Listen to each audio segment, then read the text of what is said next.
Hey there, I'm James and welcome to Game Stories Deep Dive. The deep dive videos are going to be like little digressions off of the main path of game stories, and we'll use them to focus specifically on some resource or example so that we can cover it in more depth than we could during a normal Game Stories episode. So we might look really in depth at the mechanics of a particular game, or we might look at a website and look at all the stuff that it has to offer. Or as in the case this time, we may look at some academic sources and see what they have to say about stuff we're talking about in the main video. So the idea here is just to give you access to a lot of resources and information that we can't cover as fully in the main videos. Right, so what are we talking about today? We are talking about a couple of articles in the book called First Person. If you're interested in game stories, there are 3 books that you should know about for sure, and there's others too. But you should definitely know about these ones: First Person, Second Person, and Third Person. These are 3 books that cover different aspects of games and stories, and they're collected volumes, which means they have articles from all kinds of people. That means they're scholars and game designers and all kinds of people are contributing to these volumes that talk about the intersection of game and story. In this first volume, in First Person, there's a lot of debate about what is a game, what is a story, how do they relate to each other, or do they not relate to each other? Should we study games as stories or not? If you really, in the first episode of Game Stories, I kind of gave a really loose definition of what I mean by that. If that wasn't a satisfying definition for you, then check out First Person, because it's probably not a satisfying definition for most of the people in this volume either. So we're going to look at a couple definitions that are roughly congruent with mine, and talk about the problems with them as well as how we can use them to help us make better game stories. So let's take a look. This is Eric Zimmerman's. Can we make this bigger? Yeah. Eric Zimmerman's Narrative, Interactivity, Play, and Games. In this article, he sort of defines all of those terms in different ways. And his definitions, I think, are quite useful and interesting. All of them, although I think right now what we'll focus on is the first 2, narrative and interactivity. So narrative is another word for story, so he's going to define that. And then interactivity is how do you interact with something. If it's a video game, how do you control it? If it's a book, how do you engage with the physical features of the book? And these will give us some interesting ideas for what to do. All right, so first piece is narrative. Now, Zimmerman's definition of narrative is one he borrows from J.H. Miller here, and it's really abstract in ways that I don't care to parse right now, but you can just sort of see here. A narrative is 3 things. It has an initial state, a change in that state, and an insight brought about by that change. It is not merely a series of events, but a personification of events through a medium such as language or some other medium. And the representation is constituted by patterning and repetition. So again, super abstract, right? A narrative has change and representation and repetition. That could apply to a lot of things.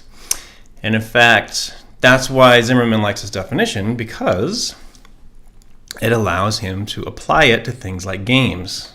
Let's read here. A game of chess could also be considered a narrative by this scheme. How? Chess certainly has a beginning state, the setup of the game, changes to that state, the gameplay, and a resulting insight, the outcome of the game. It is a representation, a stylized representation of war, complete with a cast of colorful characters, and the game takes place in a highly patterned structure of time, turns, and space, the checkerboard grid. So, with a really abstract definition of narrative, you can apply it to all kinds of stuff, including games. Meaning, not meaning that games are stories necessarily, but that games can be read as stories. And that's kind of the distinction that he makes here. He's not worried about is it a narrative thing or not, but in what ways might we consider it a narrative thing. So, Zimmerman is a scholar. He wants to understand games. He's looking for tools to help him do that. He looks at narratology and literary studies and sees all this good work being done on how to understand stories. He sees that games are kind of like stories, and a lot of them do tell stories. So why not import the critical tools that narrativists have for studying stories and apply them to games, right? That's why he uses this really abstract definition. A lot of scholars don't like that. A lot of the scholars in this book, First Person, will resist that definition and will resist the whole idea of reading games primarily as stories. I guess the technical language is that there's sort of a camp of narrativists, the story people, and ludologists, the game people, and they don't, at least in this volume, they don't quite get along. Later we might see how they get more along than they might appear at first blush. But someone who doesn't like the narrative definition would say, instead of importing critical tools from other disciplines, what we ought to be doing is developing a new set of critical tools that are just about games, right? Let's not pull from economics and from literary studies. Let's just look at what games are and then come up with our own tools for talking about games, in the hopes that that would be more accurate. Don't study a game as a story, study a game as a game. Now, I'm sympathetic to both of those positions. I think there's really good reasons for looking at games as games, because that's what they are. I also think there's really good reasons for looking at games as stories, because they're kind of that too. But for sure, they often tell stories. And that's what I'm interested in, right? I'm interested in how do games get used to tell stories, so I want to know, how do we understand games as stories? I appreciate the objection that the ludologists have, but I have kind of a different objection to this definition. While I appreciate that things like chess can be considered a story, I don't necessarily think that chess is a very good story, right? Like, I get that, knight takes queen, bishop takes knight, pawn takes bishop, checkmate is a story. It's not too engaging to me, and I wouldn't like read that anywhere except a chess manual, right? I wouldn't go to the movies to see that. And I wouldn't play chess for the story it tells. I play chess for the kind of intellectual engagement it offers and the immersion into the strategic positions and tactical options that you have. I don't go there to hear a good story, right? And the same is true, like later, Zimmerman applies this to Ms. Pac-Man. So he sort of shows how Ms. Pac-Man can be considered a story and read as a story, and we can learn more about Ms. Pac-Man and about stories by reading it that way, which is cool. But like, again, Ms. Pac-Man, as much as I like the game and enjoy playing it, it's not a model that I would use for what can we do to make really good game stories, right? I like that his definition allows us to read it that way, and I think there are things to be learned from it as a story, but it's not necessarily like the gold standard for ludic narratives, right? I don't want to necessarily produce the next Ms. Pac-Man if my goal is to tell a good story. Let's go back up then.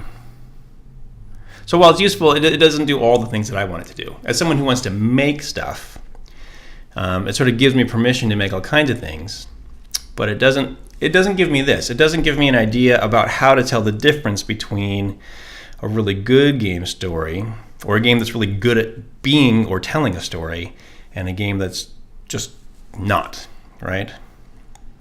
So I need something more than his definition to give me something to shoot for. Shift gears for a second and look at his definition of interactivity.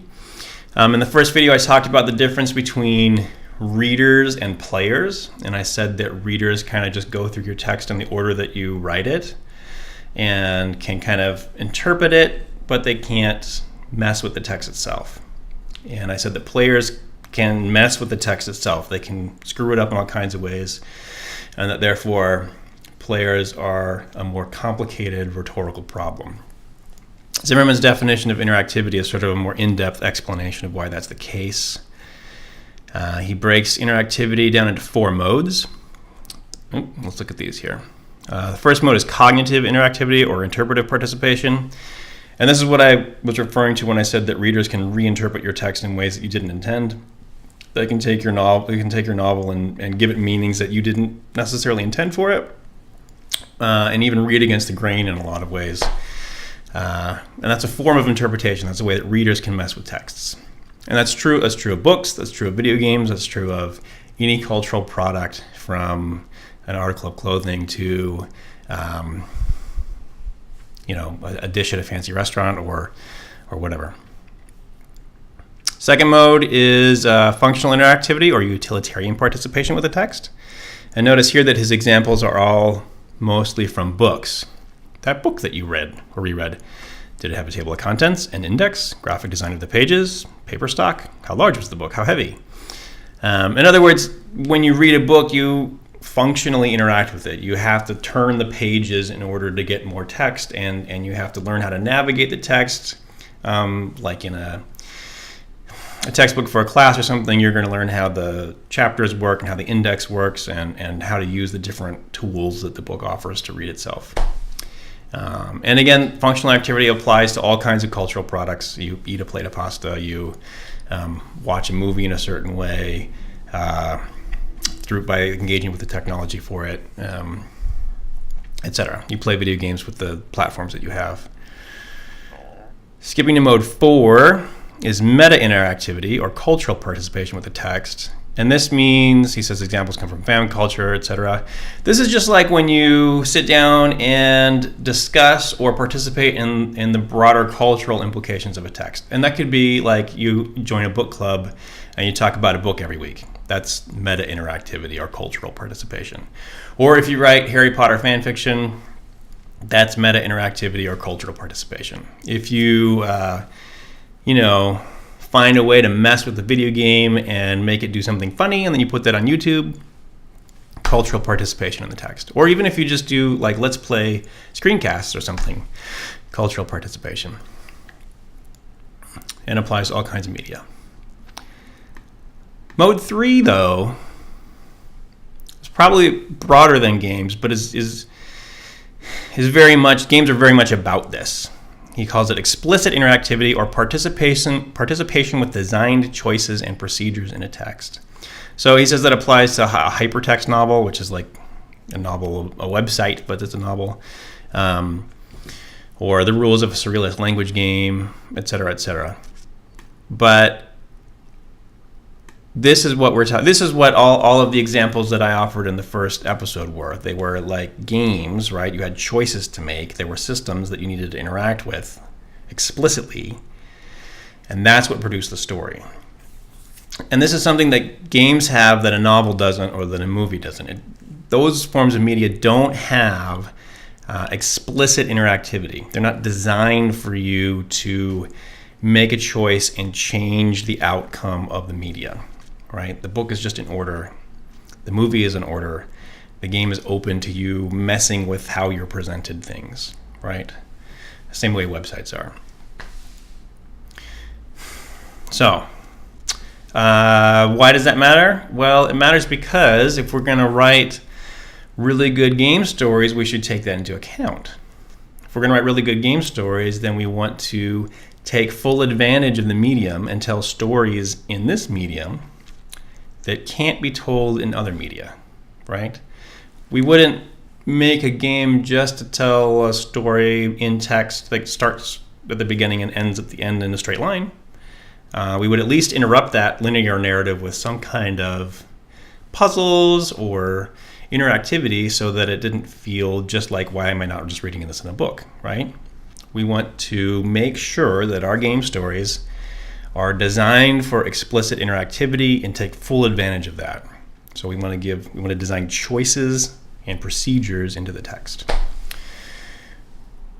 Well, what might that look like? For that, I want to turn to another article from First Person, this one by Janet Murray. And she has this term, she says, from game story to cyber drama.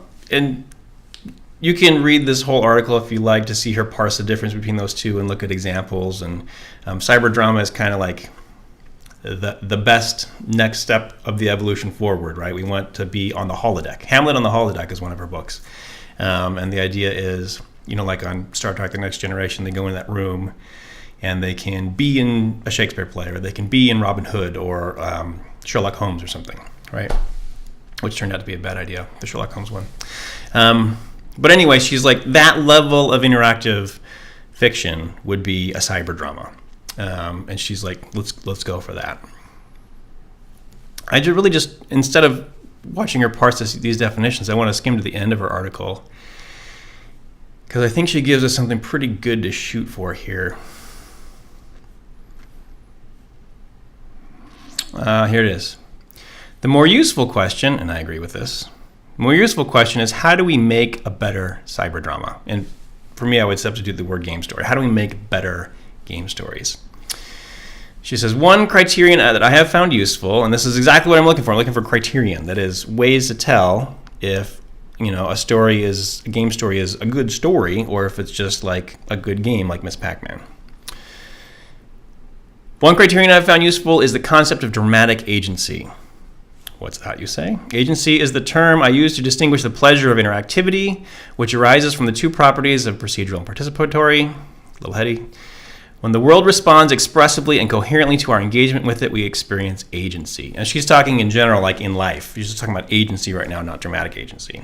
So when I go to the sandwich shop and I tell them what I want them to put on my sub, and it comes out the way that I want it, and the world responds to my choices, I'm happy, right? I get the sandwich that I want. When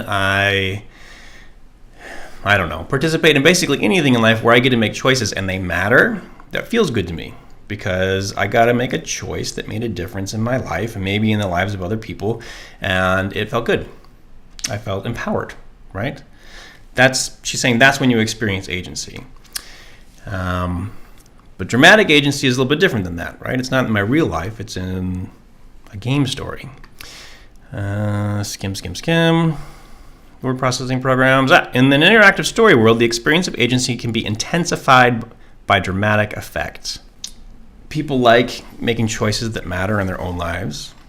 And in a game story, we can offer them a world where their choices matter even more, or more of their choices matter than in their real lives, right? We can give them a world and a character where the character's actions dramatically impact the outcome of the narrative that gets told. And we can do that in a lot of different ways. It doesn't just have to be the hero who saves the universe from everything. It could be the ordinary schmo, but the way that person goes through their daily routine might matter to the outcome of the story, right? And that experience is really satisfying for players, right? So make a choice that makes a real difference to the outcome of the story is satisfying, because you feel like you had some control over something in a way that sort of supersedes the kind of control that you have over the events in your own life. She gives some examples that I'm not totally satisfied with here, and then says, dramatic agency is the fittingness of the result to the action taken that makes it satisfying. So in other words, you can kind of screw this up by giving players choices and then making the results of those choices not really make a difference or not be well suited to the choices that they made. Players should be able to make a decision with some understanding of the consequences of that decision, not full understanding, but an inkling at least. And then they should see the consequences of that decision evolve in a way that makes sense. Even if they make a choice and the outcome is bad, it doesn't always have to be happy good every time they make a choice. Maybe their character dies, or maybe there's character experiences more suffering or something. But if the results make sense based on the choice that they made, and they feel like the choice that they made mattered to the outcome of the story, that's dramatic agency, okay? It doesn't just have to be, let's empower the player all the time. It kind of does. It doesn't have to be, let's give the player a feeling of power and awesomeness all the time, all right? Because agency is not just about feeling powerful and awesome. It's about making a choice, knowing that the choice matters, and then seeing the results of that choice and having it confirmed that that choice did matter. Even if it turns out you made a choice that's creates difficulty or hardship for your player character in the world. So between those two articles, I think we have some good stuff, right? Some things we can apply to making good games.